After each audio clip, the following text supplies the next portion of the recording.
¿Qué tal? Buenos días. Espero que se encuentren bien de salud. El día de hoy vamos a tener lo que es la retroalimentación del HADA número 5.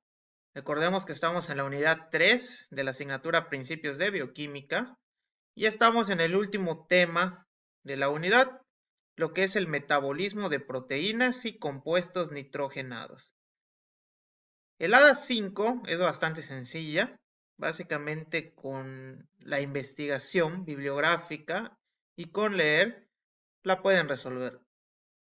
Número 1 dice, investiga y menciona el sitio celular en donde ocurre la degradación de las siguientes proteínas. Nos dan dos proteínas. La calmodulina, que es muy importante en la regulación del calcio, y el receptor de la acetilcolina. La calmodulina se degrada en el citosol y el receptor de acetilcolina se degrada tanto en el retículo endoplásmico como en la membrana plasmática. Recordemos que existe un proceso llamado recambio proteico, en el cual se va a dar un proceso de biosíntesis y degradación continua de las proteínas. Las proteínas tienen un tiempo de vida media, ¿sí? Es decir, un promedio de vida que puede ir desde unas cuantas horas hasta, pues, bastantes horas. Por ejemplo, tenemos proteínas que pueden tener un tiempo de vida media menor a 2 horas, a proteínas que pueden tener hasta mayor a 200 horas de vida, ¿sí? Algunas se van a degradar en el núcleo, otras en el citosol, otras en las mitocondrias y otras en el retículo y la membrana. Por ejemplo, en el núcleo, pues se van a degradar los productos de oncogenes, esos genes cancerígenos, ¿sí? La ubiquitina y las histonas. A nivel del citosol, pues vamos a tener muchísimas proteínas que se degradan ahí. Aquí algunos ejemplos, algunas enzimas, la colmodulina que nos viene en el problemario, ¿sí? La hemoglobina, colágeno. A nivel de las mitocondrias, aquí nos ponen el ejemplo de la enzima ácido aminolebulínico sintetasa. Y a nivel de retículo y de membrana, por ejemplo, tenemos la HMG-CoA reductasa, que participa en el metabolismo lipídico, ¿sí? El receptor LDL, los citocromos reductasa y el receptor de acetilcolina que viene en el problemario. Número 2. Investiga y describe la función de las siguientes proteínas catalíticas. Nos dan tres tipos: calpaínas, catepsinas y caspasas, ¿sí? Las calpaínas básicamente van a ser una superfamilia de proteasas. Eso quiere decir que van a ser enzimas que se van a encargar de degradar proteínas. Vamos a tener proteínas catalíticas que degradan otras proteínas, ¿sí? Las calpaínas son de origen no lisosomal, es decir, extralisosomal, fuera de los lisosomas.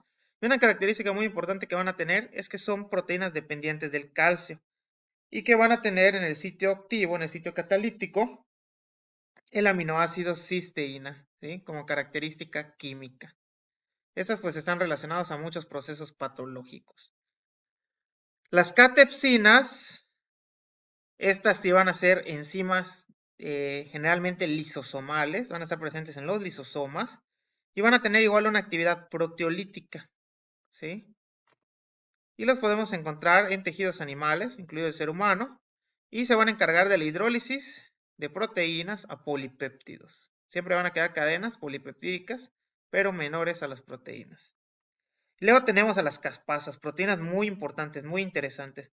Estas proteasas, ¿sí? Son de tipo cisteína proteasa, tienen cisteína en su centro activo y también se van a caracterizar por tener ese residuo, ¿sí? Para poder generar la ruptura de las proteínas. Estas enzimas son claves en el proceso de la apoptosis o muerte celular programada, ¿sí? De hecho, antes de ser caspasas, son procaspasas, proteínas inactivas que al activarse por diversas señales celulares, pues van a controlar este proceso de muerte celular, ¿sí? El mundo de las caspasas es bastante amplio, ¿sí? Recuerden, se relacionan con la muerte celular programada.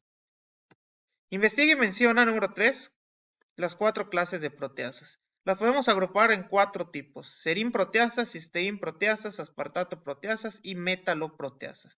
Obviamente, como pueden ver, esto se relaciona con la presencia de cierto aminoácido, cierto componente en el sitio activo.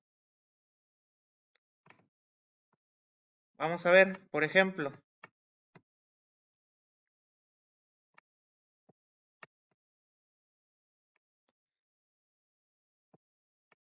el caso de las proteasas. Aquí está. ¿Sí? Serín proteasas, cisteín proteasas, aspartato proteasas y metaloproteasas. Ejemplos de serín proteasas, por ejemplo, tenemos ciertas catepsinas, el proteosoma, ¿sí? En el proceso de ubiquitinación. Cisteín proteasas tenemos la mayoría de las catepsinas, vamos a tener las calpaínas 1 y 2 y las caspasas. Las aspartato proteasas destacan las catepsinas D y E, y dentro de las metaloproteasas podemos destacar a las gelatinasas A y B y la catepsina 3. Aquí pues en serín proteasas vamos a tener serina en sitio activo, cisteín proteasa cisteína, aspartato proteasa aspartato, y en las metaloproteasas generalmente se tiene zinc, ¿sí? En el sitio activo, ¿de acuerdo? Bueno, dice, números 4. Investiga el nombre del proceso en el que la ubiquitina experimenta una reacción dependiente de ATP con las proteínas, y estas se degradan en un proteosoma 26S. Este fenómeno se ha denominado como el beso de la muerte. El proceso se conoce como ubiquitinación. La ubiquitinación es un proceso muy importante en la degradación proteica, ¿sí? La ubiquitinación es un proceso de recambio. Básicamente es un marcaje químico, ¿de acuerdo? Este marcaje químico es llevado a cabo por la proteína llamada ubiquitina, que es esta que vemos aquí, ¿sí? Apenas tiene 76 aminoácidos. Pertenece a una familia de proteínas llamadas proteínas de agresión o de choque térmico, ¿sí? Ya que su síntesis, su actividad se va a ver favorecida cuando una célula es agredida. De aquí deriva el famoso beso de la muerte.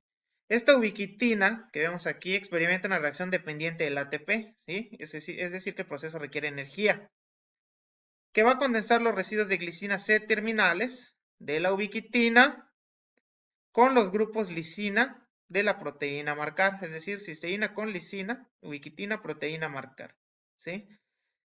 Estas proteínas básicamente se van a ver modificadas poco después por un complejo proteolítico que vamos a llamar proteosoma 26S.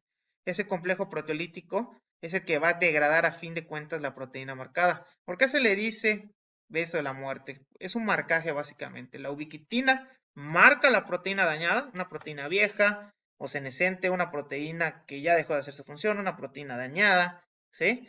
El cuerpo pues va a tratar de eliminarla, ¿sí? ¿Cómo lo hace? Le da un beso, ¿sí? Lo marca.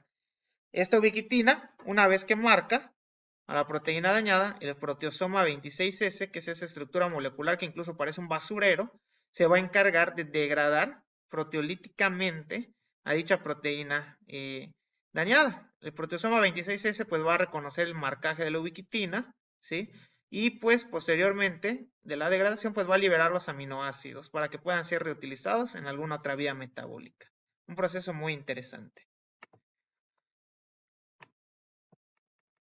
Finalmente aquí tenemos, número 5, completa la siguiente vía metabólica. Evidentemente la vía metabólica más importante en este tema pues va a ser el ciclo de la urea, ¿sí? Recuerden que la urea es el principal compuesto nitrogenado de excreción de nuestro cuerpo. Nosotros somos animales ureotélicos, ¿sí?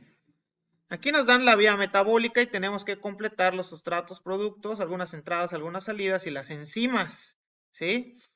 No se queden con una sola imagen, analicen varias imágenes en los diversos autores, Leninger, McKee, Horton, pueden ver otras en internet, ¿sí? Fuentes confiables, ¿sí? Porque no siempre van a venir en la misma posición, así que siempre vean las imágenes y observen, no se aprendan de memoria en sí una imagen, sino que observen cómo está la entrada, la salida, los reactivos y los productos. Bueno, rápidamente les voy a comentar aquí cómo deben quedar las respuestas y ahora analizamos. Inciso A, carbamoil fosfato. Inciso B, aspartato. Inciso C, fumarato. Inciso D, arginina. Inciso C, nuestro producto final, urea. Inciso F, ornitina. Las enzimas. En el paso 1, de acuerdo con la imagen, tenemos la ornitina transcarbamilasa. En el paso 2, la arginosuccinato sintetasa. En el 3, la arginosuccinato liasa, perdón. Y en el paso 4, la arginasa. ¿De acuerdo? Repasemos lo que es el ciclo de la urea.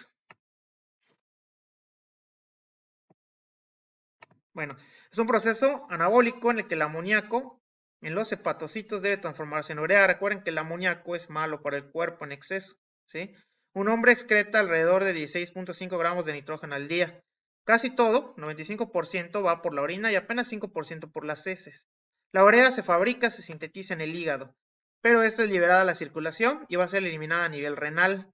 Cerca del 80-90% del nitrógeno excretado es a manera de urea. ¿Sí? Las reacciones de este ciclo, de esta vía metabólica, ocurren tanto en el citosol como en la matriz mitocondrial. Va a tener dos sitios. Los niveles normales de urea en el cuerpo van entre 10 a 40 miligramos por decilitro. ¿De acuerdo? Ok. Aquí en azul tenemos la parte que ocurre en la mitocondria y aquí en blanco tenemos la parte que ocurre en el citosol. Primero, necesitamos ATP, ¿sí? ATP va a ser nuestra fuente de energía. Vamos a tener que el ion bicarbonato se va a condensar con el amoníaco que se ha generado en el cuerpo, ¿sí? Recuerden que eso se vuelve tóxico si no se biotransforma, ¿sí? Y por medio de la enzima carbamoil fosfato sintetasa en la mitocondria, vamos a generar carbomoil fosfato. Este carbomoil fosfato es el que va a entrar en el ciclo de la urea. Siempre en la mitocondria, el aminoácido no proteinogénico ornitina se tiene que transformar a citrulina. ¿Sí? En esa reacción entre el carbamoil fosfato se libera ese fosfato, ¿sí? Y es así como tenemos la citrulina. Posteriormente la citrulina por medio de un transportador va a salir, ¿sí? De la mitocondria y se va al citosol, donde gracias a la enzima arginosuccinato sintetasa se va a transformar a arginosuccinato. En el proceso entra ATP, sal AMP y pirofosfato y entra el aspartato. Previamente ya había actuado la ornitina transcarbamilasa, ¿sí? Para transformar ornitina en citrulina. Ahora, este arginosuccinato que tenemos a nivel citosólico, ¿sí? Se va a transformar al aminoácido arginina. Para ello, necesitamos la acción de la arginosuccinato liasa y la salida de fumarato. Muy importante, este fumarato puede ser reutilizado ¿para qué? ¿Para qué creen? Para continuar con el ciclo de Krebs. Esta arginina, ahora ya en el último paso, por medio de la arginina hidratasa, mejor conocida como arginasa, va a regenerar la ornitina. Paso muy importante porque aquí va a continuar el ciclo. Hidratasa porque va a entrar una molécula de agua. Y muy importante porque aquí es donde se va a liberar el metabolito de excreción, la urea. ¿De acuerdo? Es así como vamos a comprender este ciclo. Muy importante para nuestro organismo. Espero haya quedado claro esa retroalimentación. Cualquier duda, pueden escribirme. Saludos cordiales.